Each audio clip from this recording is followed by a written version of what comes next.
We missed it, but we're back. What's up, everybody? We're back to another episode of Martial Arts Movie Mondays. Apologize we weren't here last week. Things got a little bit hectic. We had to kind of bypass shows last week between deadlines and work and life and things like that. It happens. So hopefully you needed a break from us anyway, because I'm here all the time, whether post on our website at hollywoodmatrimony.com or post on this channel or anything else for that matter. So anyway, we're back with an all-new episode of Martial Arts Movie Mondays. If you've never been to watch this show before, first of all, shame on you. There's been 15 other shows like this that you've missed that you need to go back and watch. And they're all timely because we don't pick a brand new movie all the time. We go through my own little small collection of films that I have here, and we talk about whatever random martial arts movie I want to pull from. Sometimes they're new, sometimes they're old, sometimes they're re-releases. Who knows? I love them all in some fashion most of the time. So we just pick one and talk about it. So this week, we're talking about an older movie, but it just got a re-release. And you gotta know, if I'm wearing the Van Damme t-shirt, that means most likely going to be talking about a Van Damme movie. Normally, if those of you who've seen the show before, I wear my karate uniform of some sort. I am a martial arts instructor. I teach Taekwondo and Muay Thai, as well as studied Jiu-Jitsu and Aikido and a little mild bit of Kung Fu and as a Kobudo. So I kind of speak on it from this show based on my fan movies, me being a martial artist myself, and go from there. So anytime we're going to be talking about a Van Damme movie, you best believe we bypass the gi, we slap on a Van Damme shirt, and that way we give him his props so you can see his beautiful face the whole time. For those that don't know, I'm a mega Van Damme fan. From all the way back from his first appearance, starring role in Bloodsport. He did a couple of other smaller films, No Retreat, No Surrender, which I saw in theaters, and we'll talk about one day on the show. I don't think we have yet. And numerous other, hold on, I got a dog over here, sorry, being inappropriate. Numerous other things that he did prior to his big break in Bloodsport, and then became one of the action icons of the 80s and 90s. But today, we're not talking about Double Impact. We did that already when MVD released their Rewind Collection edition of it, which is a few episodes back. You can check that out if you want to hear about what we had to say about that movie. This time, we're going to talk about one of his bigger hits. He had a string of really big hits, but he had a couple that were like massive, like Time Cop and things like this. This latest one is not only one of his bigger hits, teams him up with another action icon. It also spawned a franchise, one of the few franchises that Van Damme actually has. Matter of fact, it was his only franchise up until the Kickboxer stuff got rebooted, because even though Kickboxer did a franchise, he's only in the first movie. But then they did the reboots and the sequel to the reboot with Kickboxer Vengeance and Retaliation, and he returned as the Durant training master character in those, as opposed to playing the original. But he is supposedly going to be making Lionheart 2, so that'll spawn his second sequel franchise of sorts. But this one is probably really his only real franchise that is his. And what are we talking about? Of course, we're talking about Universal Soldier with his co-star Dolph Lundgren. So the reason we're bringing this one up this week, I had to bring my notes out. The reason we're bringing this one up is because if you notice, this is this beautiful 4K release here. This just came out a week or so ago. So I figured what better time to promote the new 4K release and talk about the entire franchise. What you say? So Universal Soldier came out in 1992. It was written by Dean Devlin and some other guys. I don't remember the other guys. No, and I'll tell you why I remember Dean Devlin. And directed by Roland Emmerich. Dean Devlin and Roland Emmerich are the same guys that got together, and they did Independence Day. They did Stargate. They've done a few others since then, and then they've also gone on and done their own thing. I believe Roland Emmerich did the upcoming Midway movie that's coming up. I could be wrong. Don't quote me on that. We'll have to check. But anyway, their 1992 feature hit 4K, and we're going to talk about it. What's crazy about this movie is when this movie came out, I graduated from high school in 1992. I'm 45 now, so it's an old film. It's 2019, almost fixing to be 2020. I remember seeing the trailers for this movie at one of the theaters I was at, not in the theater, not during the trailer during the movie, but they had TVs out in the hall in the lobby with your concessions and whatnot. And I remember seeing the trailer for the first time on this little mini television hanging from the ceiling. and being like, what is that? And I'm watching it and I'm checking it out. And by this point, I was already a Van Damme fan because I saw Bloodsport and all this stuff in the theater. And I'm like, holy crap. And all of a sudden I see Ivan Drago there with him. And I'm just, holy crap, this movie looks amazing. So I remember going to the theater, checking it out, blown away. I love all things Van Damme. Hard Target being my favorite Van Damme movie. But this one and Time Cop are right there together. I do love more of his straightforward fight stuff like the Bloodsports and the Lionhearts and even the Quest. The Quest is kind of a weak movie, but it's got all the great fights in it. But this one was a different level. This one's a full-on martial arts flick, shoot 'em up action flick, sci-fi element, had a little bit of everything.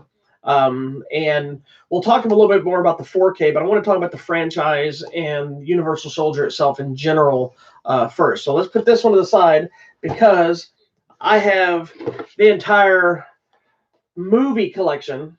And I say movie collection because some of you may not know this is not all of the Universal Soldier series. And we'll bring that up really quick. So the movie, when it first released, this is the DVD. This was the original version of the poster that was released. That I always thought was really cool because it showcases them both. Nobody's really dominant, despite Van Damme being in the front. With the UK one, the 4K one, they're side by side. But despite him being in the front, it was clearly pushed with both of them, using their height difference. I thought as an artistic choice, it showcased two badass action stars right here. One's clearly more domineering than the other one is physical presence. Same kind of idea from Rocky IV with Ivan and Rocky and the difference in sizes. You've got Van Damme and Long both get top billing. They're both massive stars at the time of action. So this movie showcases some funniness, like humor. One of my favorite scenes in this movie is there's a fight scene in a diner where Van Damme is just wanting to eat, but he has no money to pay, so he's beating the crap out of these guys that are trying to kick his ass. But it's a case of he's fighting with no feeling and real movement. He's just like pop, kick, smack, punch, and then goes back to eating. And he's like, there's even one point where he slaps a few guys around, and then he's eating a sandwich, and he's got like a piece of sandwich bread stuck on his face, and then he just goes, "I just want to eat." And the guy comes in and he punches him too, So, but you also get some of the other guys. There's a little team of Universal Soldiers that, while these two are obviously the core team, and the other ones don't make it through the movie all the way. You have Simon Rhee, who we talked about on the Best of the Best franchise, brother to Philip Rhee. Simon Rhee plays. I just went blank. I'll come back to him when I remember his name. But he's the guy with the eye patch in the Best of the Best franchise. He's one of the Universal Soldiers. You also have, what is the guy's name? Let's see if it's on here. It's probably not on here, and I'm going to forget now. Oh, well. But you also have a very, very, very young Michael Jai White, who plays a soldier in a Vietnam sequence at the opening of the movie, which is just a quick cameo. Nobody knew who Michael Jai White was at the time. So he was just a soldier, one of the guys that's during the opening of thing. The premise of the movie, if you don't know, first of all, what's wrong with you if you don't know what Universal Soldier is about? This was basically Van Damme's Terminator franchise. Essentially, the government is reanimating dead soldiers. They super enhance them, and they're being controlled and whatnot. And one of them starts getting his memories back and doing his own thing. The other one, his memories come back, but go back to when he first died, which Dolph Lundgren was being crazed. So he's essentially the bad guy, where Van Damme's the good guy, and essentially there becomes a hunt. It ignores. That's what I like about this movie is it starts off as the whole government control thing, but then it just ignores the government and it just becomes about these two guys, one trying to survive and figure out who he is. The other one doesn't care, just wants to kill the other guy because he defied orders. And it goes back to the moment they died situation when they were in a fight when they both died. So when it comes back, now they're in a fight again, but one of them is trying to figure out more. It has some great fights. There's not a ton of martial arts action until later in the film. There's a few fights. It's mostly a lot of guns and shooting and car crashes and things like this. But then you get the barn fight stuff at the end where Dolph and Van Damme. It's a great fight. It's old school classic. Lots of kicks and punches and throws and jump kicks and flying through walls and stuff. Any of these Universal Soldier movies, people like to throw people through walls, which I think the idea is it's supposed to show how strong and powerful they are because they're like super soldiers essentially. But one thing I love about this one is there's the one-liners and Dolph Lundgren holding his little necklace full of ears. I'm all ears, and it rehashes that. So it's a great flick full of some laughs, great action, good story. So got a little bit of everything. It's like an all-encompassing good movie, action movie, good action movie. It's not like one that should be deserving of like an Oscar or any of that crap.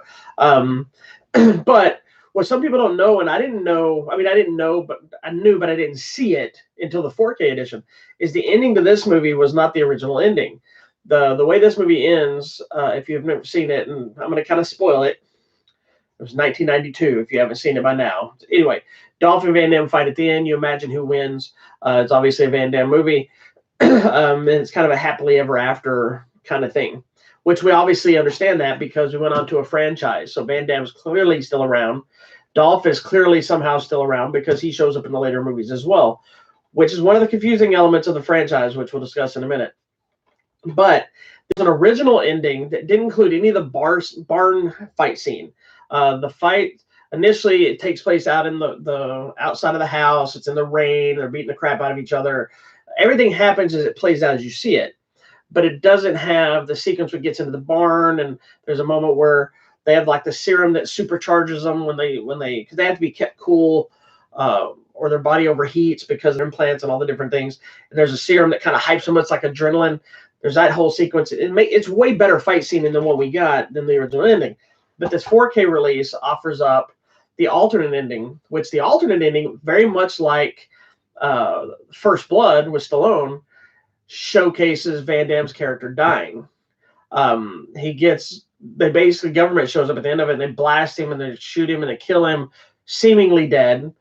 But then he ends up living through it, grows old, and dies as an old man from his injuries years later. But essentially killing the characters off, and that would have ended the franchise. Apparently, that didn't do well with fans, which thank God, because the fight and the ending in this is so much better. But that actual sequence is in the 4K edition, so that's a kind of cool new thing that I never got to watch because it's not on this DVD. That's for sure. It has different. Let's see. Let's double check. No special features, just trailers and notes and interviews, things like this. It does not have that alternate ending. So anyway, so we end up with this movie. It ends seemingly it's a done deal. 1992. We thought it was over. That was the end of it. Now, in 1995, we jumped ahead. Or excuse me, I'm sorry, not 95, 98. Before they went back to the Van Damme stuff, because at the time Van Damme didn't do sequels. He did his single movie, moved on to the next movie. He did it with Kickboxer. There was a bunch of Bloodsport movies too that he was not in. He was just in the first Kickboxer, first Bloodsport, and then other people were in the other sequels. So in 1998, they made 2 sequels to Universal Soldier. I believe they were like made-for-TV type movies that were meant to be pilots for like a TV series kind of thing. It was Universal Soldier 2, Brother in Arms, and Universal Soldier 2, Unfinished Business. And it starred, what is the guy's name? Matt Battaglia, I think his name is. He took over the role of Luke Devereaux, which is Van Damme's character. But you also had Jeff Wincott, who was another guy who popped up on the scene as a martial arts straight-to-video guy that I used to dig. But the crazy thing is, get this, the first movie had Gary Busey in it, okay? The third one had Burt Reynolds in it. So it's like a very weird, strange couple of sequels that aren't really canon to the bigger franchise. They were their own thing. They are ones that I'm trying to find to get so I can have them. I want the full set just to say I have it. I've never seen those 2, so I can't speak on the quality of the movie or the action. I can imagine. Jeff Wincott's in it. I'm assuming there's some good action in it, but as far as anything else in it, I can't imagine with crazy Gary Busey and late Burt Reynolds. This was Burt Reynolds later when I don't think Burt Reynolds had his resurgence a little bit like he did later right before he passed, which still wasn't that much of a resurgence. But anyway, those exist, but they're not the official sequels to the movie. In 1999, I guess with those 2 movies failing, maybe they jumped back and said, you know what, let's try this again. And Van Damme's star was kind of starting to decline as a big box office draw. He was still making movies. I was still loving them, but they weren't the box office hits they had been prior in the States. If I'm not mistaken, he had still massive international success, and it wasn't until JCVD circled back around years later, which is an amazing movie, that he started getting more recognition again. Like, I personally have stayed a fan from day one till today. I own every movie he's done. I've seen every movie he's done. I've seen little pieces, things, cameos he's made. When his episode of Friends he was on, and if I knew he was going to be in something, I would watch it. But he did return in 1999, ironically, to do Universal Soldier: The Return. Now, this one did not have Dolph Lundgren come back. Weren't overly surprised, because the way they kill him off in the first one, there's not really a way to reanimate him, because he is not necessarily in one piece, let's say. So, and it's not like the severed arm. It's pretty brutal on what they did to his body. But what they did do is they brought in WWE or WWF superstar at the time, Goldberg, or maybe he was even still WCW, I don't know. But Goldberg, they brought him in, I was super excited to have him in it, because I thought that dude's perfect to be a Universal Soldier. He's big, he's beefy, he's a badass. He just looks like he would destroy you. He's got kind of an attitude problem in his character. Thought he would fit perfectly with this. Also, Michael Jai White returned. Now, given we still didn't really know Michael Jai White all that much, I don't know if he had done Spawn yet. I think he had done Tyson. Excuse me. He played Mike Tyson. I believe it was on an HBO movie. Might have been Showtime, but I think it was HBO. But he played Mike Tyson very well, mind you. But I don't know if I didn't know who he was when I saw him in this. This was my real discovery of Michael Jai White, and I've been a fan ever since. And again, like Van Damme, have followed everything he's done since. But this one was also, I kind of had a personal attachment to this, because I found out they were shooting this at the Superconductor or Super Collider or whatever it's called here in Texas. I think it's out in Waco, so it's not too far. I mean, it's far, but it's not undrivable for where I'm at now. And I was running around trying to figure out how to work on this movie. I wanted to be an extra. I wanted to try to get an audition. I wanted to work on it as a crew. I wanted to do something. Never could find any way to get to it. I found one person who got me some contact information. I sent some that, never heard back. So I was really bummed. That's neither here nor there. I just wanted to be involved in a Van Damme movie. That's just because I was a fan. So anyway, so we got Universal to Return. So in this one, it very much changed the tone. The first movie had the laughs and had the action and the kind of a heavy tone to it. This one really focused more, I think, was trying to infuse a little more lightheartedness with what they were doing. So by the time we get to this one, Luke Devereaux, Van Damme's character, they have removed his implant stuff. He's been living life as a normal human again. He has a child. The young lady that he was running around in the first movie, who's a reporter, they had since got married, and she's now gone. I heard she was supposed to be back in the movie, but I think she was on The Profiler at the time. What is her name? I always forget that lady's names. Ali Walker. Ali Walker is her name. I think she was supposed to, but I think she was on that show, The Profiler, and I think scheduling, she couldn't do it. She's still doing stuff now. I think she showed up on Sons of Anarchy. I believe that's where she was at, a few other things.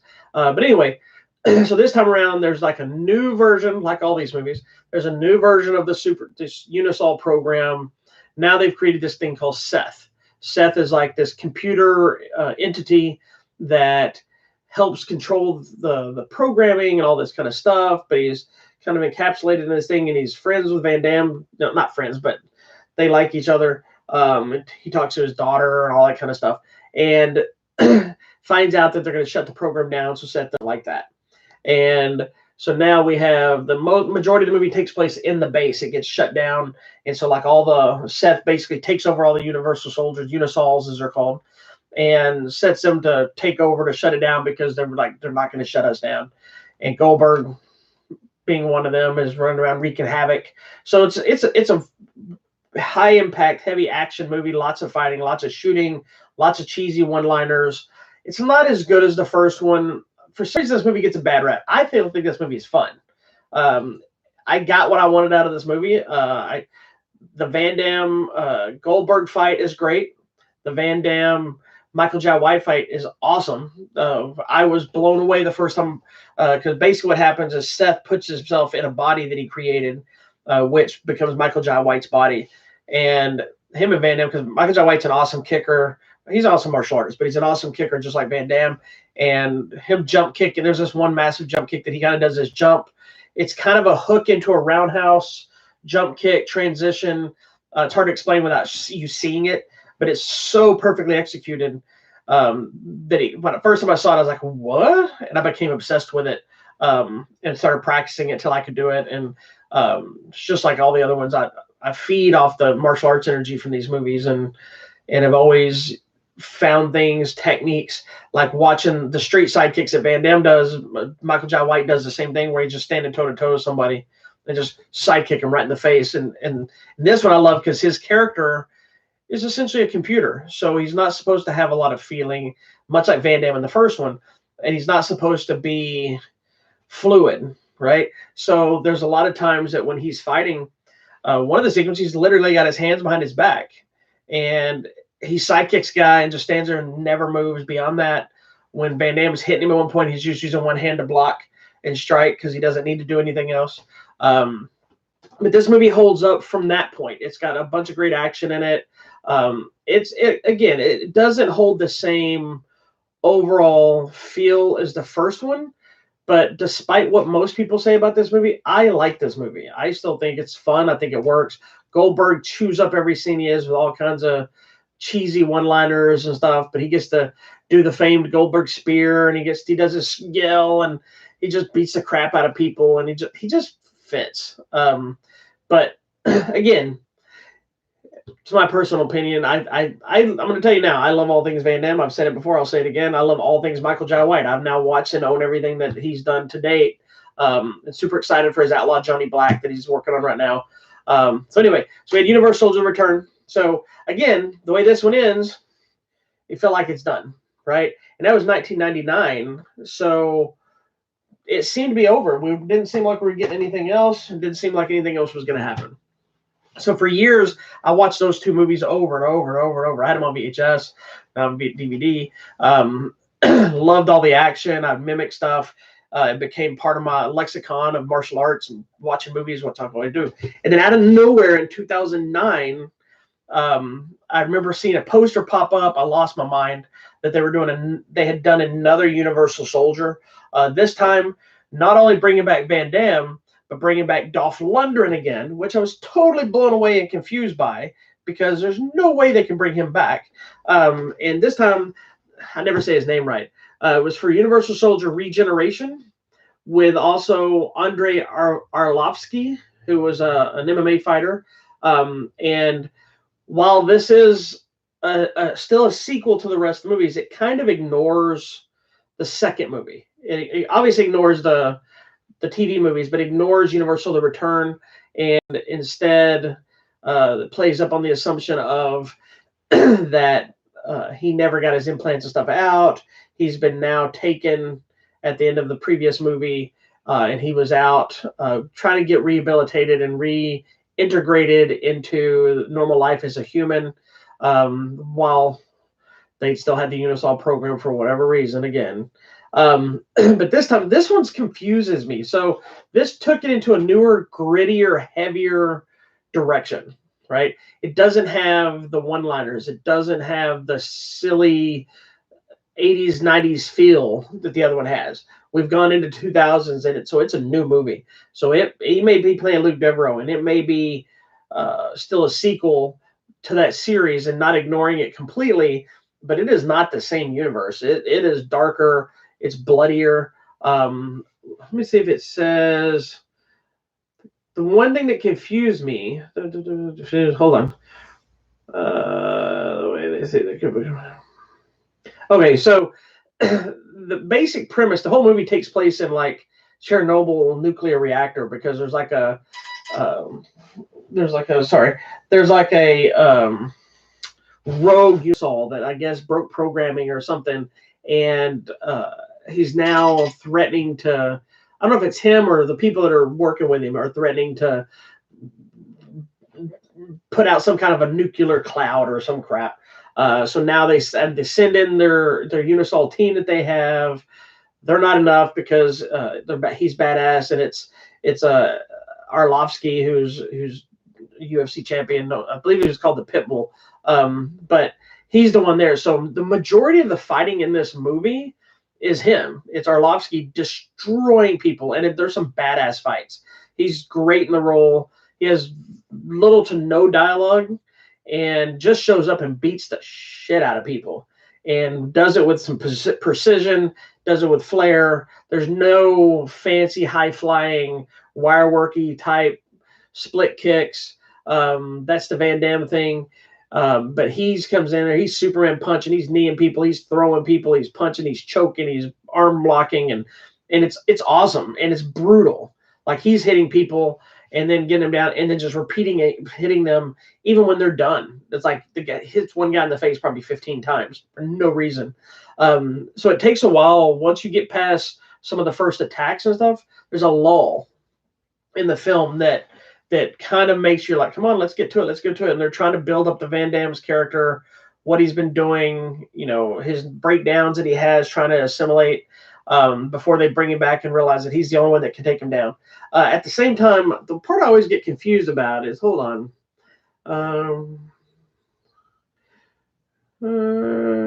Okay, so basically, because the other guy is so badass, I had to double read it because it's been a while, but they're bringing back Van Damme's character, so they're reintegrating him, getting him back ready, because it's been for years since he's done anything. But they also reanimated and upgraded Dolph Lundgren's character, and Andrew Scott. But again, it confuses me because they're reanimating and upgrading him based on what happened to him in the first movie. Makes no sense. They'd have to rebuild him. He should have stitches all over him. They should have talked about cloning. So maybe they talked about cloning him or something, and I didn't hear it, because I'm going to go back and say it. He's like ground up into little pieces in like a big meat grinder or hay shredder machine that's just blood and meat. And I don't remember ever hearing them say explanation of what they did to bring him back. When they open up, he's in perfectly good shape. But maybe their mentality is that they recloned him and put him back together. I don't know. Honestly, didn't even care, because you got to see Van Damme and Dolph back together again. And so they come in here. They have, I believe they have a fight with each other. They're fighting the other guy. Once they get back to the action, there's more badass fighting stuff. There's this really cool Van Damme sequence with, it's almost like a one-shot type deal with him going down the hallway and he's just killing all these dudes. It's just vintage Van Damme stuff. But much like Arlovsky's stuff in here, this isn't a high-flying Van Damme either. And I don't think it has anything to do with age, because I've seen him in other stuff that he still does it. It's the character. The character's older. The movie's grittier. It's more down to earth. So again, it's a lot of him gutting people with knives, punching people, throwing people, stabbing people, kicking them, punching them, but with brutality and force. And the same thing with Dolph Lundgren, just coming in and just brutally kicking people's ass. I love this take on the thing, although there is a long downtime of nothing happening.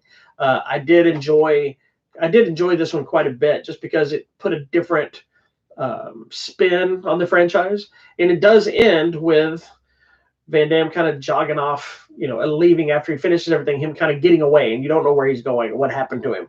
So it left it open. So it kind of made me hope at the time, could there be more? I doubted it, because this was one of those straight to video ones. So I was thinking, the return, Universal's Return, I believe, was Van Damme's last theatrical release here. I could be wrong, but I think it was his last one outside of limited release, like big budget release. This one was more of a straight to video release, but it is a quality film. Visually, it's gritty, kind of gray tones, dark, bloody, great fights when they are there. It just takes a little bit. There's that downtime in the middle that might throw some people off. But this was not the end of what we were going to get. It just set the tone for a new twist, which again threw me off. Because jump from 2009 to 2012, we go back to the Universal Soldier, and I believe it's the same direction. John Hyams, or however you say his last name. Yeah, he came back for this one as well, with Universal Soldier: Day of Reckoning. Now, with this one, it shifts focus again. Now we have Van Damme's character has left. He's still out there, but didn't say if he's running around. Hold on. So whatever reason, this one, I like this movie. Don't get me wrong. Whatever reason, they started losing me with some of the nonsensical storytelling from that standpoint, but I almost still don't care because I just like seeing all these guys together doing their thing. This one kind of pushes Van Damme and Lundgren to the back. This is now Scott Adkins' movie.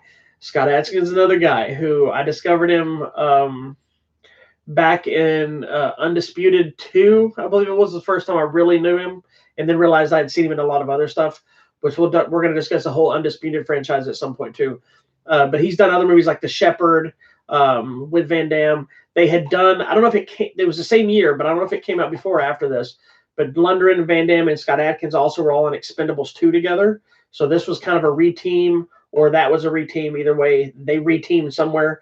But this was more of a Scott Adkins vehicle. It brought in Adkins leading the charge this time around. You had Van Damme, who's playing more of a bad guy role. You had Dolph Lundgren still playing Andrew Scott and another bad guy version of him. But then you also got Arlovsky back, but this time he's playing a different Unisol. So he's not playing the one that was in the other movie that killed. He's playing a whole different one in this one. But he has a beard in this one, so you can set that up.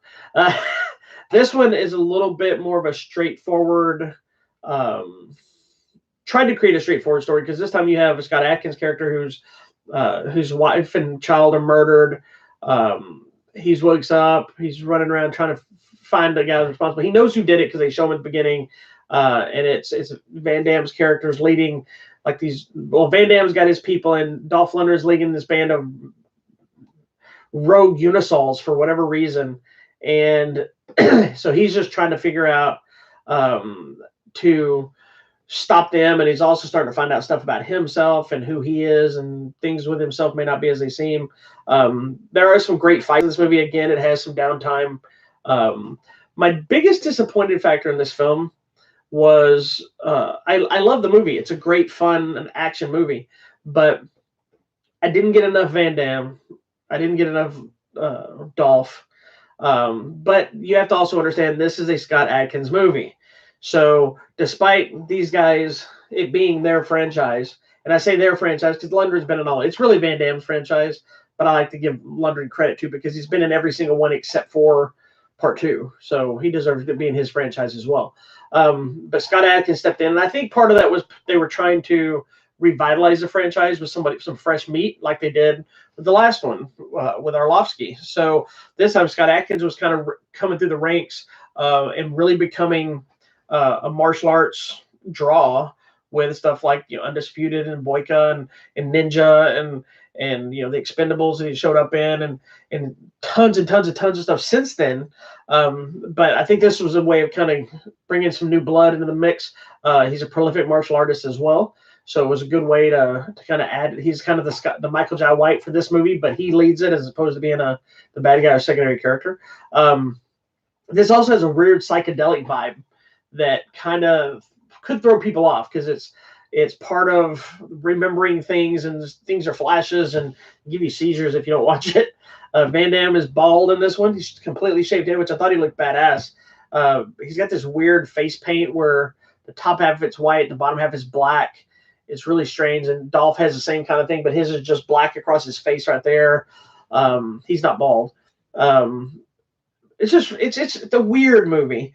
But there's a great fights between Arlovsky and Adkins, then Adkins and Dolph Lundgren, and Adkins and Van Damme. So you get the good payoffs of the action sequences when we get to them, and they're fairly long. Like the last, I want to say 30 minutes of the movie is another kind of mimicked the hallway scene from Van Damme in the last one where he's going down the hall. It's got Scott Adkins has a similar sequence. He's going down the hallway. He's just killing and shooting and beating the shit out of people and gets there before he faces off against both Dolph and Van Damme. And Dolph has the coolest death sequences in both films, both this one and the last one. say what you want about the guy, but he's got some cool death scenes. Like not killing other people when they kill him out, they take him out in ways that are like brutal but badass and memorable. So I mean, I can see like for me, if I was in the movie, I'd be like, look, I don't mind dying in the movie. I'm not the star, I get it, but I'm a name, whatever. And if you're gonna kill me off, make it badass. And they have delivered on every time he's been in a movie. He's done it in some big way, more so than just shoot me, I'm dead. And Van Damme the same way. So anyway, so the last one offers up some great fights and some good action. Again, like the last one, there's kind of a lull in there, but it still works. So circling back before we shut this one down, we go back to the 4K release, which is brand new. Visually, it looks beautiful. It's got a great transfer to the film, makes it look as new as it did when it first came out. It's got loads of bonus stuff. Like I mentioned, it's got an alternate ending that I'd never seen before. Trailers, commentaries, all kinds of featurettes. I don't know how much of it all is brand new. That alternate ending is the only one I know of. I don't know if any of this has been released on regular Blu-ray before. But it's definitely one, 25 years old special kind of thing. It's definitely one that if you're a fan of the film, you want to get. And Lionsgate put it out. It's available now, 4K. It's worth a penny if you like it. It's a great movie. So anyway, so that's going to be it for that. I'm a huge Van Damme fan. Loved most of Dolph's stuff. Scott Adkins, Michael Jai White. Thanks to this franchise, it spawned out people that I'm even more big fans of as well. And we'll be talking about them some other time. So that was it for today. We're all about all things Universal Soldier, resurrecting the franchise from the dead, all by bringing out a brand new edition of the original best one in the franchise, Part 1, 4K from Lionsgate, available now in stores. So hope you enjoyed today's show. Make sure you check us out. We'll be back tomorrow for an episode of TV Tuesdays, which we missed last week as well, but me and the missus will be back talking about some all new stuff. Then back here Sunday for a new episode of Hollywood Matrimony Live, and then circling right back around to another episode of Martial Arts Movie Mondays. We'll be back on track and talking about something new and fun, or old and fun, whatever, next week. I do want to apologize that once again we didn't get to Jim Cotta, but we will eventually, and when we do, it will be glorious. So again, check out our website, hollywoodmatrimony.com. We have a lot of contests going on, news, information, reviews, that sort of thing. Go to our Facebook page at Hollywood Matrimony, where we also dual live stream our Hollywood Matrimony Live on Sunday. You can check us out on Instagram at Hollywood Matrimony, the Twitter at Hollywood Matter, MATR, and then, of course, on this YouTube channel. So make sure you hit that subscribe button on the YouTube channel below, or hit the orb up here if it shows up, and make sure you check out whatever trailers or fun things pop up on this other side at the end of things. And remember, always keep your hands up. Be nice to each other. We thank you all. Peace.